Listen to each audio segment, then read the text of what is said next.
Namo tassa bhagavato arahato samma sambuddhassa. Namo tassa bhagavato arahato samma sambuddhassa. Namo tassa bhagavato arahato samma sambuddhassa. Buddhaṃ dhammāṃ saṅghāṃ namasāmi.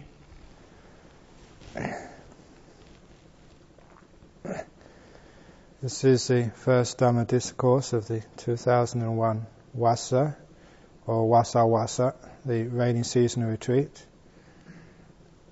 Usually at the beginning of the retreat periods, I usually spend time just going over the basics of meditation. However, this evening I was so inspired once again by the sutta we just chanted, the Dhammacakka Sutta, the turning of the wheel of the Dhamma, that I'm going to discourse on some of the Dhamma which is revealed in the first discourse of the Buddha.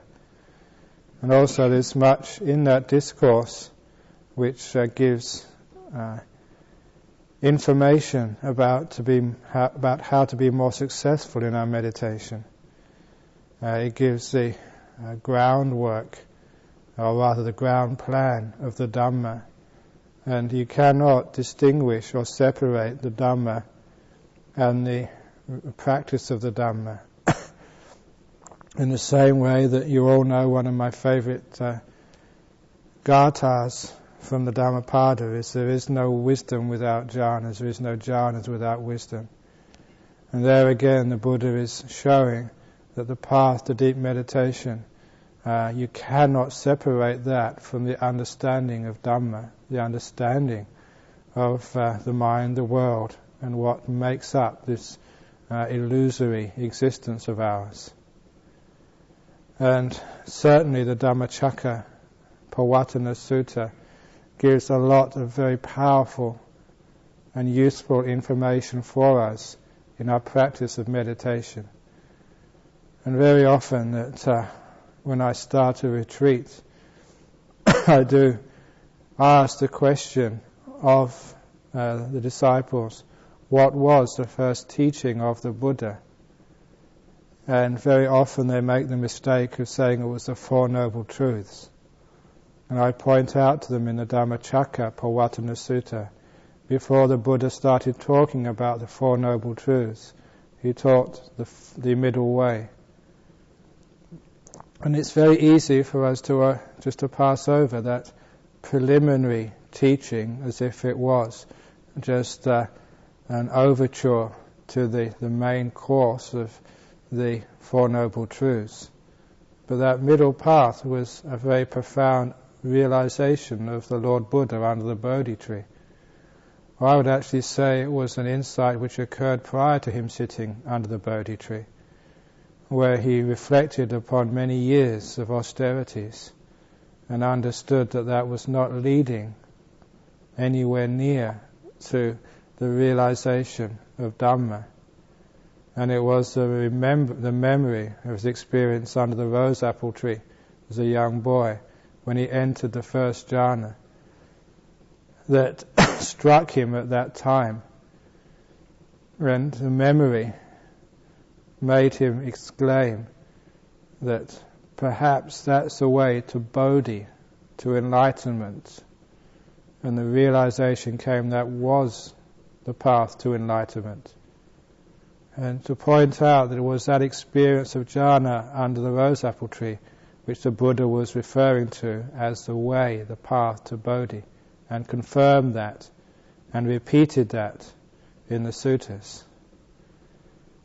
And as a result of that, knowing that that path of jhana was essential, was a path to Bodhi, that the consequence of that was realizing that if the body is too weak with austerities, if it has got too much pain, or if it is just too fat with indulgence, that you cannot reach those jhana states. And so he realized the middle way. And that middle way, he says, is between the Atta Gilamata Anuyoga. Anuyoga means, you might even say, attachment to, indulging in again and again and again. I like the word attachment to the word anuyoga because it literally means yoked along with. It's like two bulls will be yoked together on a cart. But it's usually interpreted as what you practice frequently. And indeed, what you're attached to is what you would practice frequently. And you were saying the practice, the anuyoga, atta gilamata. Gilamata means to tire, to weary, to weaken. And the atta is one's self, in this case the body. The weakening, the tiring of oneself. He said is not the way. And so that we should reflect, in our daily practice of meditation, just what is needed to keep the body and the mind. It's not just the kaya getting tired, but also the mind getting tired. We want to find a way of not being too austere on our body and on our minds. So it means that we eat enough, but not too much. We sleep enough, but not too much. We talk enough, but not too much. And we're kind to our body. Sometimes that people think that this monastery is too well supported, it's too soft. But if you look upon what is necessary to get good meditation, then that is the right level. I know someone was talking to me earlier on. They'd just been reading the Patipada book, and all the austerities of the Kuba Ajahn, which they read in there, sort of put them off in the sense that was much more than they could do.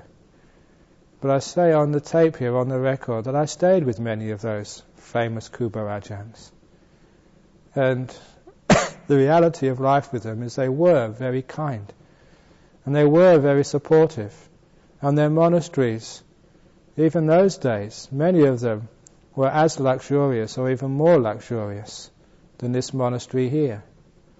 Even certainly the food which I got at Ajahn Mahabhua's monastery, Wat Bantat, 25 years ago, or 22 years ago, was even more than we get here. And these days it's ridiculous how much food one gets there. And I always look to Ajahn Mahabhua and to what he did as a guide to how I run this monastery. One of the stories which they told me at the time, which showed me just how much that he went out of his way to bring physical comfort to his monks. At that time, the people did not know the health effects of cigarettes. However, many of the monks, including the Western monks, would smoke those cigarettes in the monastery. Again, this was many years ago, and it was common for monks to smoke. Ajahn Mahabhua himself didn't like smoking, but nevertheless, whenever he would go out into town to a dana or to some function or to visit some relations, he would make a point of always smoking one cigarette in front of the lay people, so that they would see this great monk smoking cigarettes, and so they would offer him heaps and heaps of cigarettes. That was the only way that he could get cigarettes to give to his disciples, his monks at the monastery.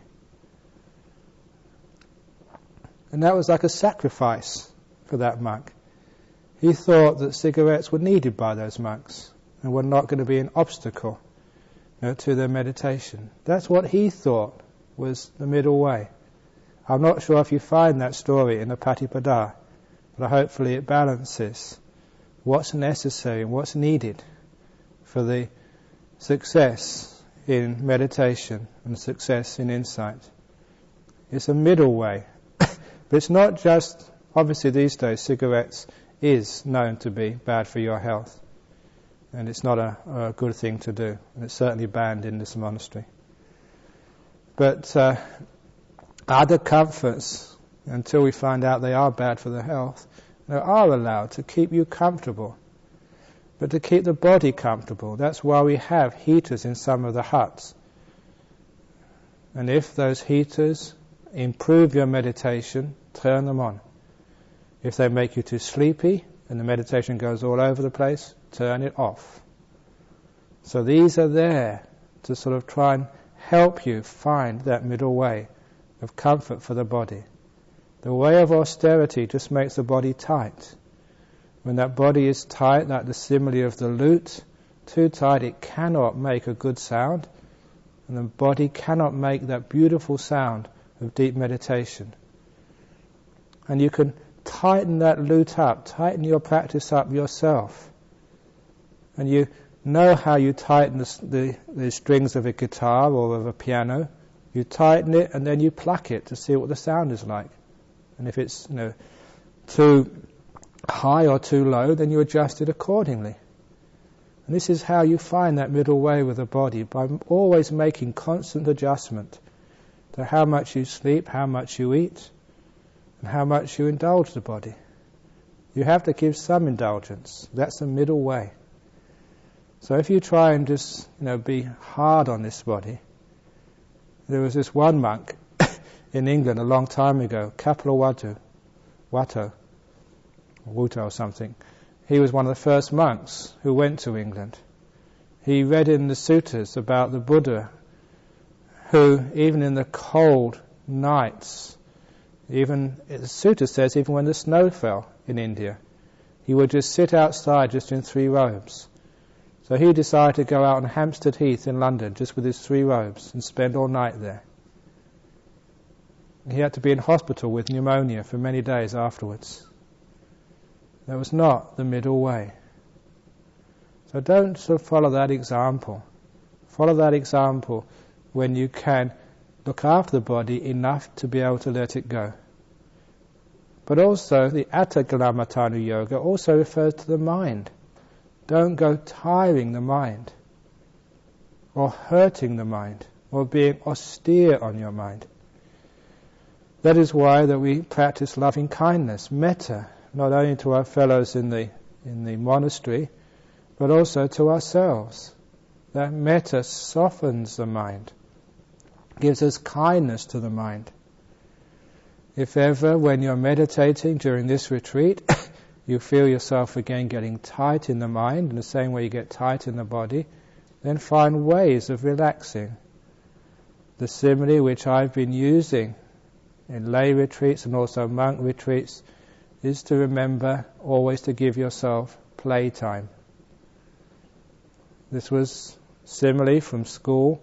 If you imagine a child having to go to school and go into the class from 8 o'clock, the next lesson straight afterwards, right till 3:15 in the afternoon, without any break, it will be a waste of time. The child would not be able to learn. Even if there were a university, they would not be able to learn. Just the brain would just give in. It would just go into dullness or fantasies. And education, psychologists know that by giving yourself a break, the mind becomes bright afterwards. So from time to time, just use your mindfulness to remember that middle way. And if you find your mind sort of going a bit crazy, it means you should have some playtime. By playtime, I don't mean going around, seeing how much chocolate you can get from the kitchen, or just drinking cup on cup after coffee, or just whatever else, or reading the newspapers. There's no newspapers here anyway. What I mean is like going, have a walk around the monastery. Just go and sit on a rock and just watch the sunset. Just do something which is peaceful, which is conducive, but which is not trying to get somewhere. Sort of relax. Because very often, Westerners in particular, try too hard. It's a result of their control freak psychosis. And each one of you has that. And we always want to just get to Nibbana right away.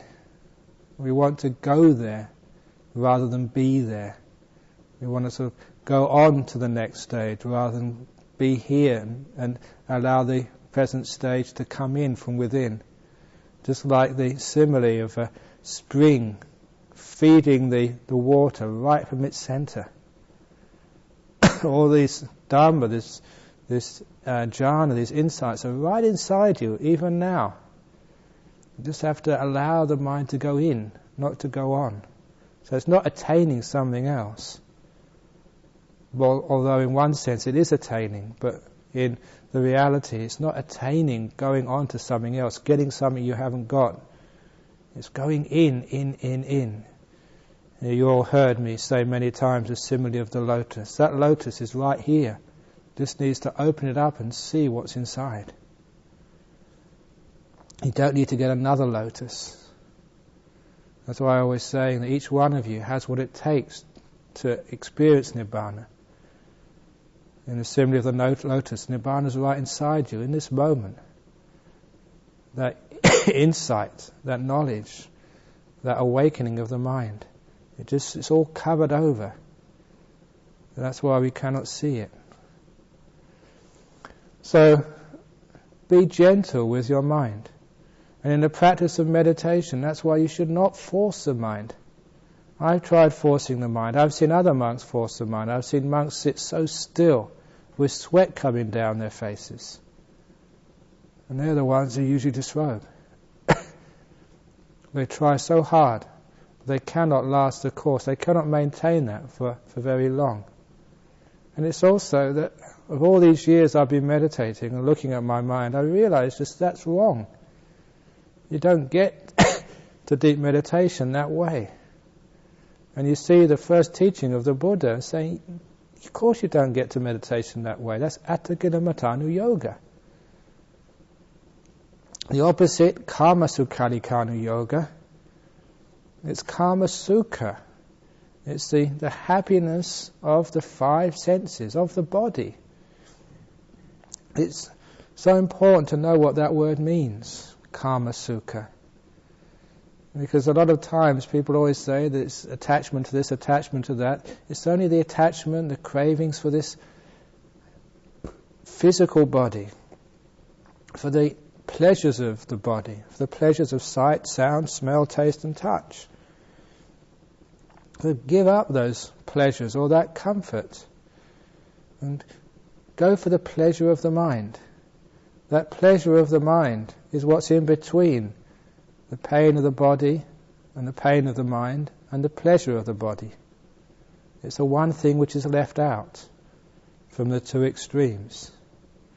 That's why when the Buddha was talking about the middle way and what was between those extremes, he was pointing specifically to the pleasures, the joys of the mind. In particular, the joys of jhanas. That is the middle way. That's why he reflected back on the time under the rose apple tree. This is the path. It's not enlightenment, but it's the way to enlightenment. He was pointing out the way, avoiding those extremes. And later on, when he told what that way was, it was the Eightfold Path which culminates in Samma Samadhi. And it's very true to say all those other factors are what supports and leads to Samma Samadhi, the jhanas. So the middle way between those two extremes, to me, it points, is the practice and realization of jhanas. Away from Kama Sukha, not concerned at all with the body anymore. Apart from the things which tire the body and tire the mind. What tires you? Or what brings energy? What sort of keeps you sort of to this world, keeps you down, keeps you close to the ground of sensory experience? And what allows you to rise up into the heights, the stratosphere of deep meditation? This gives you an idea of what this middle way really means. But when the Buddha completed saying about the middle way and saying it was the Eightfold Path which culminates in jhana, by saying that, he showed what are the supports for this practice. From samadhi, the right view. Again, that is just so important. The view that you are responsible for your karma. Which means that you cannot blame anybody else. You cannot blame me, you cannot blame your fellows in the holy life, you cannot blame your anagarika friends, you cannot blame the cats, you cannot blame the visitors to this monastery, you cannot blame a god, you cannot blame the government. It's your karma. You did it, you get the results. So often we waste time blaming other people, thinking if we could only get a better teacher than Ajahn Brahm, if we could get better friends, and that person sitting next to me, if we could only get a better anagarika. Wouldn't it be wonderful if next year we actually hired a cook to look after the kitchen? And then I wouldn't need to go in the kitchen at all. Wouldn't it be better if we had enough money, we could have a butler for every monk who would come to your hut early in the morning. Breakfast, Venerable Sir. Is it to your liking this morning? Tomorrow would you like marmalade instead of jam for your toast? And what would you like for lunch? As you give your order from the menu. So you wouldn't even need to come out to the hall. Wouldn't it? You could go on like this, couldn't you? How you could make the perfect monastery, every monk having a servant, and every anagarika also having a servant. So you wouldn't have to do anything, you just tell the servant what to get you this day. Well, all of those that's missing the point. The point is that it doesn't matter what's outside, it's your reaction to it inside which is important. The right view says, it's not his fault, it's mine. Doesn't matter what a person says to you, no matter what a person does or doesn't do. So it's up to you to be able to let that go. Part of the training is to allow karma to disappear by not holding on to the past. Whatever anyone says about you, whatever anyone does, as soon as it's done, as soon as it's said, allow it to disappear. Like the simile which I gave in my book of the padded cell. A padded cell mind means a sensory impression, like the sound of somebody else, hits the mind.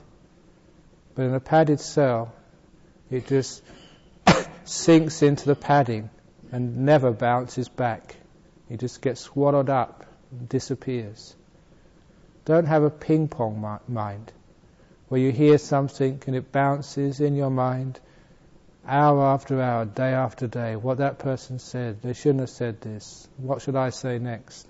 What should I do? I've got to tell someone about this. This is really horrible. This is rotten. Don't have a ping-pong mind. Have a mind like a padded cell. All sensory impressions. Feelings in the body, sounds in the ear, smells, tastes, touches, even things in the mind. As soon as they've arisen, you know them. As soon as they've passed away, you let them go. And I mean to really let go. They just disappear into oblivion. Why not do that? Why do people keep hanging on to the past? A lot of times, as I've said, it's fear. Fear of what would happen if you really let go. We measure ourselves by our past.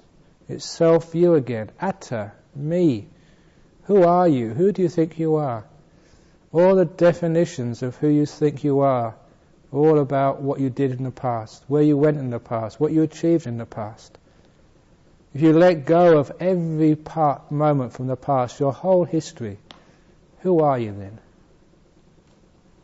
So much of the sense of self disappears if you can let go of the past. And with that sense of self disappearing comes all the hurt and the pain which comes from having an ego. Let go. It's not that hard. Have the courage to try it. Having tried it, feel what the result is like. You feel this is so good, so nice. People can call me all sorts of names. As soon as they stop talking, can't remember what they said. It's their problem, not mine. So we can let go of all of that. Samadhi, right view. To let go of things. It's not, don't go blaming things, people, getting angry at them. Don't even hold your past faults. This is again one of the reasons why people can spend a lot of time on retreats getting depressed and angry at themselves. In the same way you can get angry at other people. Why? Because you hold on to the past. Even what you did. What time did you get up this morning? Who cares? It's now the evening. Even if it was 25 past 6, just enough time to roll out of bed and get to the breakfast. Doesn't matter, that's gone. I'm not going to tell you off. Please, you don't tell yourself off.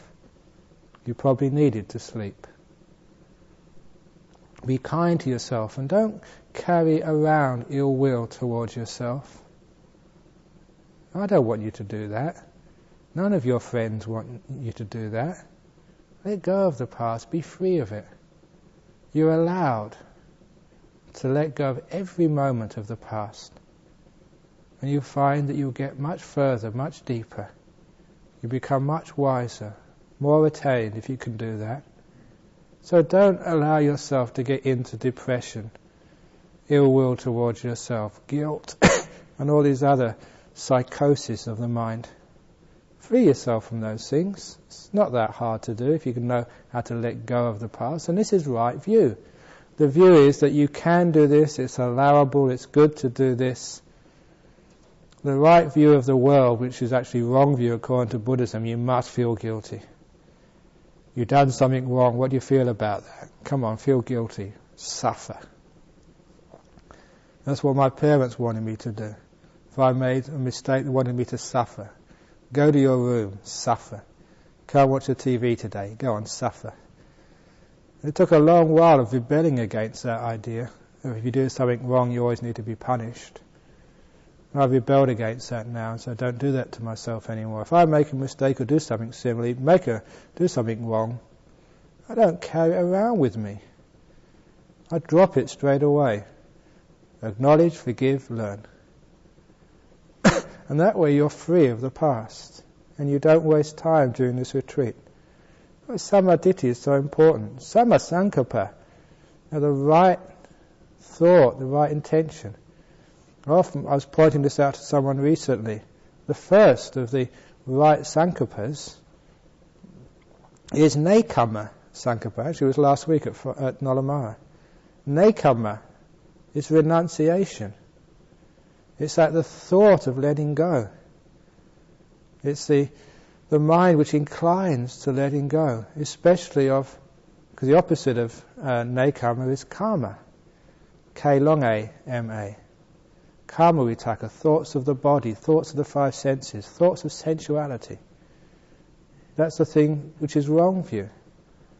So when we use our mind, we're always looking at how can we let go? How can we abandon? How can we give up things? What more can we give up? So you become a giving up junkie. See what you can throw away, see what you can burn. That's why I love my stone outside my room. I can let go of so many bits of paper on that stone. And for me, being an abbot, so the paper is my enemy. All these faxes which come demanding my attention, disturbing my meditation, all these letters which I have to read and answer. But they all get capital punishment, burnt to death on my stone.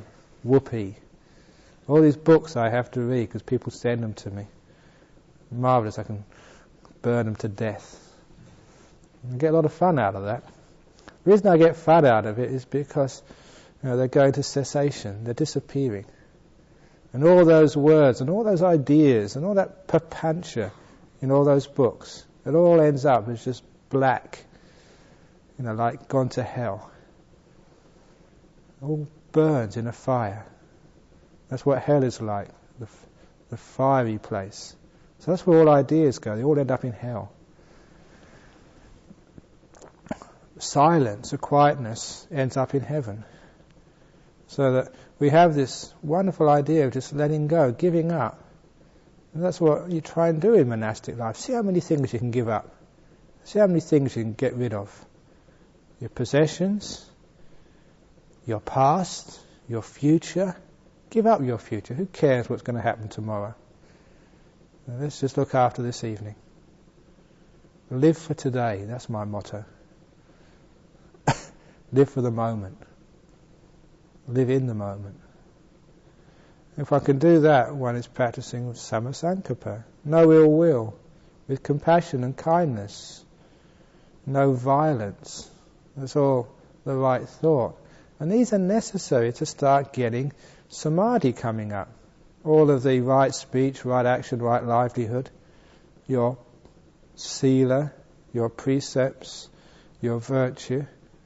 It's quite easy to be virtuous in this monastery. There's nothing much you can do wrong. You're living with some of the best quality people in the whole world in a monastery. When you come to sort of looking at the standard of people, the standard which you find in a monastery, the sort of people you can live with here, is just so nice. If you don't believe me, come on a Friday night to Nolamara, and those are really great people there. But still, the standard is much lower. The standard of trust and kindness, their nobility. And you go out in the world, and you see what happens there. And it's gross sometimes. But over here, if you can't live at peace with the people in this monastery, if you can't be friends with these people, there's very few people better than this. This is what the value of virtue, of kindness. I haven't got it in for anybody in this monastery. I think you're all great. I was saying to the Anagarikas last night, I'm very proud to have such fine people in this monastery. And I respect every one of you. And I'm not just saying that, that's true. I respect everyone's commitment to nobility and precepts. You're all great monks, or great monks to be, one of the two, or great nuns to be. And so I respect everybody, and that's because of your virtue. And you get mindfulness, effort, and then samadhi itself. Remember, the mindfulness is always remembering as well what you're supposed to be doing. Remembering that you're supposed to let go of the past. Remembering that don't get caught up in what these other people say about you.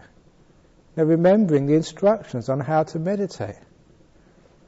When the Buddha started the Four Noble Truths, it weren't just teaching the Dhamma, they were teaching how to meditate. What is it? Suffering birth is suffering, old age is suffering, sickness and death is suffering. What is birth, old age, sickness and death? That's his body. Saying the body is suffering. Because you're either just been born, or you're old, or you're sick, or you're dead. The four possibilities, the four postures of the body. In another aspect, you've been born, you're sick, you're old, or you're dead. The four bodily postures. You're in one of them, or maybe two or three, I don't know. But whatever, this body is suffering.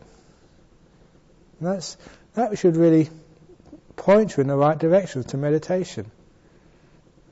In other words, if you try and get happiness in this body, even when you find the best posture, you just can't do it. No matter how many cushions.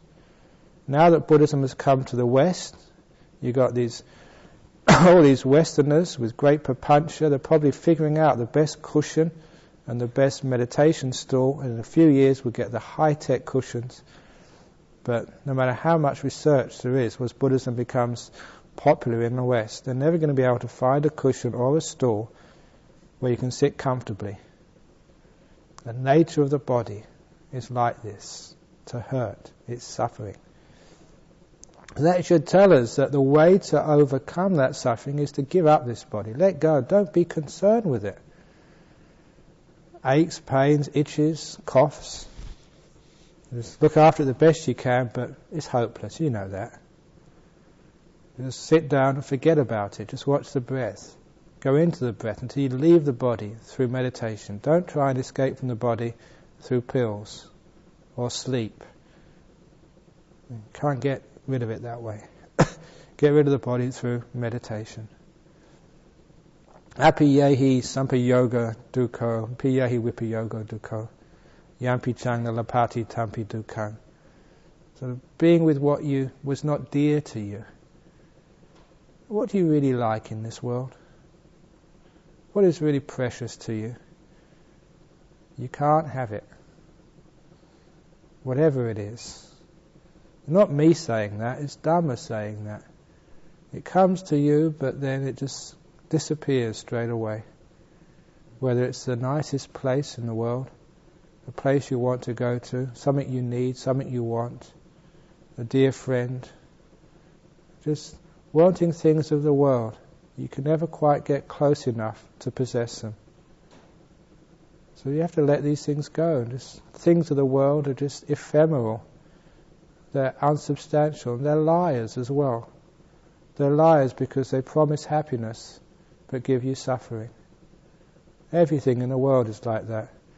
Whether it's a wife or a husband, a child, a parent, a home, a car, a bank balance, fame, whatever it is, they're liars.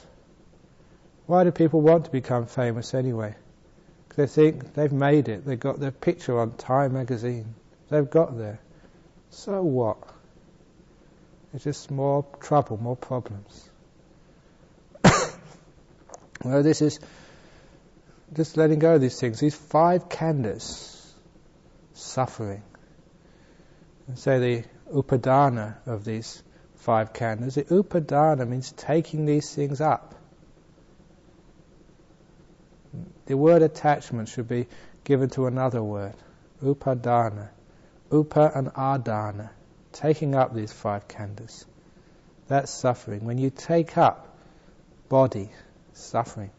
Take up any Vedana, that's suffering. When you get into Vedana, experiencing things, that's suffering. Sanya, all perception, is suffering. Thinking, suffering. Even being conscious, Vijnana, is suffering. There's a passage in the Sutta Nipata which says, Yang kinchi, I think it's samudayang, Yang kinchi dukkhaṃ sabhantang vijnana pachayang. That whatever dukkha is in the world, it's all caused by vijnana, consciousness. Very powerful. With the cessation of consciousness, there's a cessation of dukkha. Powerful abbreviation of the dependent origination. That's in the Sutta Nipata. What that means is that we realize from those 4 Noble Truths, or the first Noble Truth, that being conscious is being suffering. So it tells us what this meditation is all about, is just giving up consciousness, letting go of consciousness. And that's hard to do, because even when we sit meditation, we want to hear, we want to feel the body. We're actually attached to these consciousnesses. Why? Is because that gives us our identity again. When we feel the body, we are. At least we think we are. When we hear a sound, we're being something, we're doing something. Listening to a talk, you're doing something. It's not as boring as being in your hut all day, trying to stop everything. But we have to let go of this consciousness. And you might well describe meditation as a way of letting go of the consciousness. So I said that the mind is 2 parts, the doer, the controller, the control freak, part 1, and the consciousness, the knower, the experiencer, that's part 2. The way of meditation is samatha, calming down to the point that they disappear. Calming down the doer until it ceases. It's not there anymore. You're not doing anything. You can't do anything. When you do, you move. With the cessation of all doing, all controlling, all making, all building, all coming, all going, there's no cause for any more movement. The mind becomes still, one-pointed samadhi is reached with the end of the doer. But that's further to go yet. Get rid of the knower, consciousness, and that's the job of the higher jhanas. Little objects of consciousness, and with it the consciousness which experiences that disappears. Disappearance of the five senses, the five sense consciousnesses in the first jhana. Little by little, the mind conscious, mano viññāna, the citta. You experience the citta disappearing. It gets less and less and less and less until it fades completely away. Even the citta ceases. Cessation of all perception, all feeling. You know a thing by what it does. This is understanding the first noble truth. Why allow consciousness to cease? Because it's suffering. Why allow the doer to cease? Because sankhara is suffering. Chaitanya, one of the great sankharas, the sankhara kanda, it's suffering. To see that these five khandhas are suffering, are dukkha, is a powerful incentive which allows the mind to let go. What we are attached to, we don't see as suffering. What we keep playing around in, we never see as suffering. You all know that famous simile of the worm in the pile of dung. His friend tried to pull the worm out but wouldn't go because he thought the pile of dung was wonderful, so nice, so delicious, so aromatic. I should be careful there because someone told me the other day that as soon as I built my cave, they're going to import some bat shit from somewhere because they've heard that I like the smell of bat shit. It's only because I spent 6 months in a monastery in the north where I spent a lot of time in the cave there. Lots of bats there, and I associate the smell of bat shit with that wonderful time of nice meditation in the north of Thailand. So to me, bat shit smells lovely. Just because I associate it with meditation. But the worm associates the dung with its food, with its home. And so you can't pull the worm out of there. In the same way that what we think is happiness, it's hard to pull yourself out of what we think is happiness. With all the will in the world, unless you realize that thinking is suffering, thinking is really dukkha. And silence is much nicer. If you can experience that, or at least have faith in that, then you can stop thinking. How can you stop the mind? Through realizing the end of thinking is an end of dukkha. An end of a great deal of dukkha. Not total end of dukkha, but an end of a lot of dukkha. Why can't we get into jhanas? Because we're still attached to this body. There's still this body with its senses we think is fun. And we're scared of getting rid or letting go, allowing to disappear the controller, the doer. So close to our sense of self that we just will not get rid of it.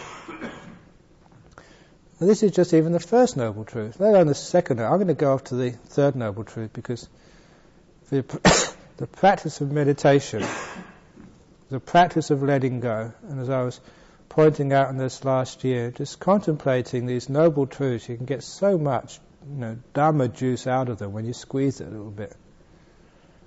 The third noble truth is so powerful for knowing how to meditate. The second noble truth says if you crave for sensory comfort, then you're never going to get anywhere except more suffering. The three types of craving: kama danha, the craving for sensual existence; bhava danha, the craving to be; and vibhava danha, the craving to destroy yourself. And the Buddha said that the ending of those cravings is the ending of suffering, the third noble truth. Specifically, Chaga, Patinissagga, Muti and Alaya.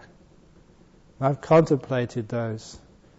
I've turned those 4 ways of letting go into my meditation. When you talk about letting go as a part of meditation, the Buddha knew letting go so well. He had 4 different ways of letting go. So try these in your meditation. If you want to get still and peaceful and free the mind, practice Chaga, practice Patinissagga, practice Muti, practice Analaya. Chaga means giving away. Chaga is generosity. If you're generous to other people, give them the benefit of the doubt, ill will cannot come up. Be generous in your judgments of others. Be generous in the judgments of yourself. So don't be hard upon yourself. Patinissagga. This is throwing things away. See how many things you can throw away, as I was saying afterwards. So in your meditation, what can I get rid of next? What can I get rid of next? Always throwing things out of the mind, rather than trying to accumulate more. Meditations is about how little you can have in the mind, not about how much. So it's emptying. I used a simile recently about the hot air balloon. To go high, you have to throw something else out. You throw out the ballast, and then you throw out the basket and just hang on to the strings. Then you throw you out, and then the balloon goes way up there. See if you can then throw the balloon out. And it goes up to infinity. Everything, there's always something more you can throw out of the mind. And if you have that perception of seeing how much I can throw out, and you cultivate that perception of Patinissagga, and the mind is inclining towards Patinissagga, throwing out, relinquishing, you will find that automatically the mind will go through all the stages of meditation, because it's inclining in the way which leads to the very deepest of meditations. If that's the inclination of the mind when you get into the first jhana, that Patinissagga will be empowering the mind to be able to go into the second, third, fourth arupa jhanas, maybe even into the way of cessation. Because it's the way of letting go, giving up. You cannot give those orders within the jhanas. But if that's the way the mind has been inclining, if that's the way it's got into the first jhana in the first place, that inclination, that, if you like, the movement of the mind, even though the mind's not moving in jhanas, just the word movement, inclination, the theme in the mind at the time, will be what causes the jhanas to develop deeper and deeper as more and more things just slip away. And you're letting go. It's Patinissagga, a beautiful way of not only getting into deep jhanas, but giving up all that is burden. Everything you own is a cause of suffering. Your physical possessions are a cause of suffering. Your body, which you own, if you think you own it, is suffering. Your history, if you think you own it, is suffering. Your future, if you think you're going to own it, is suffering. The thoughts in the mind, suffering. The experiences through the senses, suffering. If you think you own them, don't own them. Don't add a mine to these things. Patinissagga, throw them away. If you throw all this away, you know how to end suffering. Patinissagga. Muti, it's a word of being free. What's it like to be free? Have you ever experienced freedom? What's the greatest freedom you've ever felt in your whole life? When you've got lots of possessions, do you feel free? When you've got lots of duties, do you feel free? Where are duties anywhere? It's what you've got to do next. What you've done already. That's duties. In the moment there's nothing. Freeing.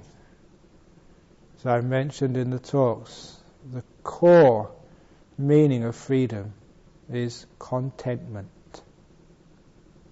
When you're content, you're free. Free of desire. Free of that which makes you move. You're free of the prison officer who's always telling you what to do next. Desire, craving, is your torturer, which leads you to execution of death. So don't follow the torturer. Just escape from the torturer by having no desire, no craving, but instead having contentment. Contentment is the tunnel which leads you out of prison. If you're content, you're not in prison anymore. The difference between being free and imprisoned is not where you are. It's not what's going on. It's not how you're feeling. It's not what object is in front of the mind. That does not make you imprisoned or free. The difference between being free or imprisoned is just whether you want to be here or you don't want to be here. Whenever you want to be here, you are not in prison. You might be in Alcatraz, San Quentin, or in Carnot Prison Farm, or in Bodhinyana Monastery. If you don't want to be here, you are in prison.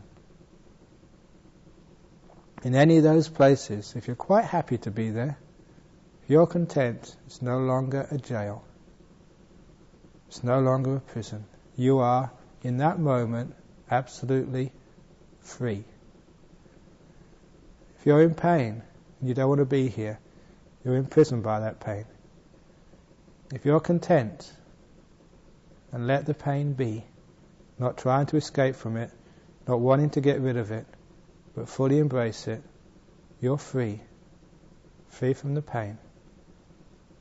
If the mind is going all over the place, you don't like it, you're in jail. The mind's going all over the place, and you let go. You're free, and you'll find all that commotion inside will vanish. Contentment is letting go. The opposite of craving is freedom. Just like you're releasing a bird. Free. But analaya is that when you've released the bird, you throw away the perch. You destroy the cage. You chop all the branches off from the trees. So that bird has got nowhere to land. The mind, when it hasn't got a resting place, nothing to attach to, nothing to crave for. The ego, the self, the mind, the chitta, has got nowhere to establish itself. The mind, you, the knower, the doer, it needs something to establish itself. It needs a perch. It needs something to attach to, a person, a thing, an idea, an experience, a realization. When you take all of those perches, all of those resting places for the mind away, there's nowhere to land. What does a bird do then? It flies and flies and flies, getting more and more tired, more and more weak. Analaya, no resting, no perch for the defilements. The defilements get weak and they die. Analaya, no rest for the defilements, no perch, no place where the sense of self or where craving can find a footing. It's how letting go happens. It's the end. When you don't have a place where thought can land. thought disappears. You're silent. You don't have a place where the senses, the five senses, can really establish themselves. The five senses disappear and you enter jhanas. You don't give these five senses a landing place, a mooring. They die. And this mind, the knower, you don't even give that any space at all. It dies. Cessation. Nibbana. So please remember the third noble truth. It's a very beautiful teaching of the Buddha. The four ways of letting go. Chaga, Patinissagga, Muti, Analaya. So when you're meditating, when you're practicing, try that. Chaga, be generous. Patinissagga, whatever is a problem, just throw it away. Don't matter what it is. Don't even read the letter of suffering. Why that you're hurting now. We always write letters about our experience. Throw it in the bin straight away. Whatever's happened to you, whatever someone has said to you, whatever's happened in the past, whatever you feel, whatever you've done so far today, all in the bin. Patinissagga. And Muti. Doesn't matter where you are, what you're listening to, what you're experiencing. Be content. It's good enough. This moment here, this body, this mind. So content, all craving to go somewhere else disappears. All craving to do something else. All doing ceases with contentment. The mind which is content doesn't speak to itself. The inner thought goes.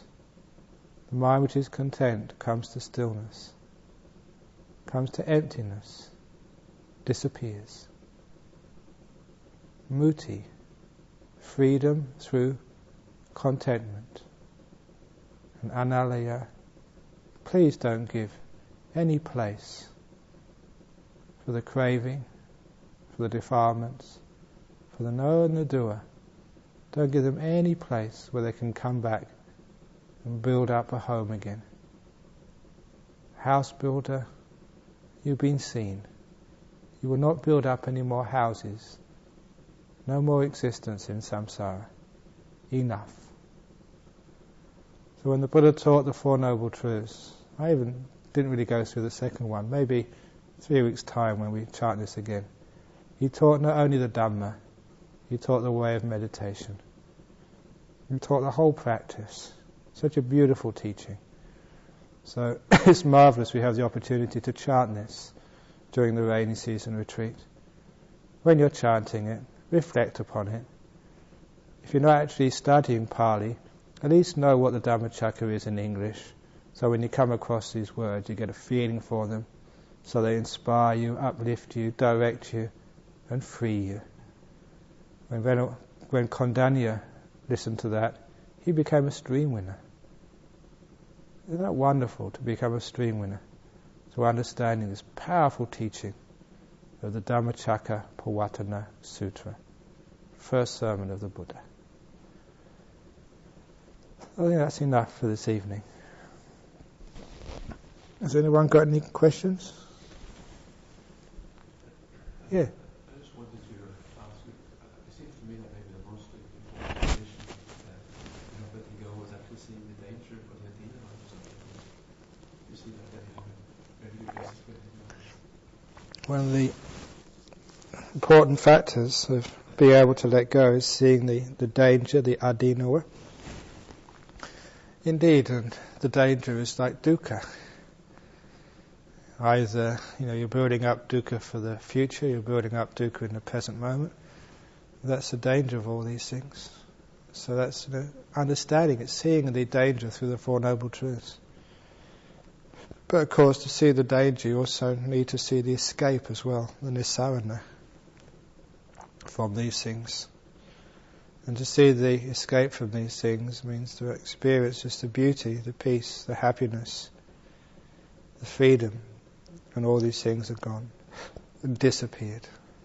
So it's true, the adina, but also the nisarana, the escape. That might be where, for example, body contemplation comes into the picture. Body contemplation, to see the danger, see the dukkha in it. I always think that body contemplation, but as I was remarking that even doing anapanasati, just doing the meditation on the breath, in the Anapanasati Sutta, the Buddha specifically said it fulfills the body contemplation. It fulfills Vedana contemplation. It fulfills Citta contemplation. Fulfilling means that completes. It's all you need to do.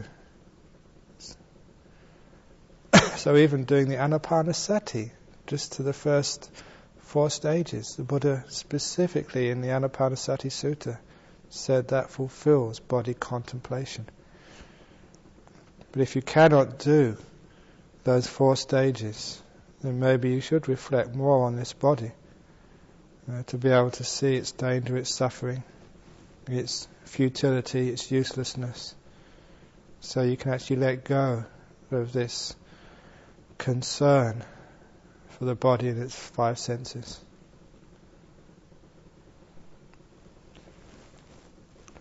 Okay, thank you for those.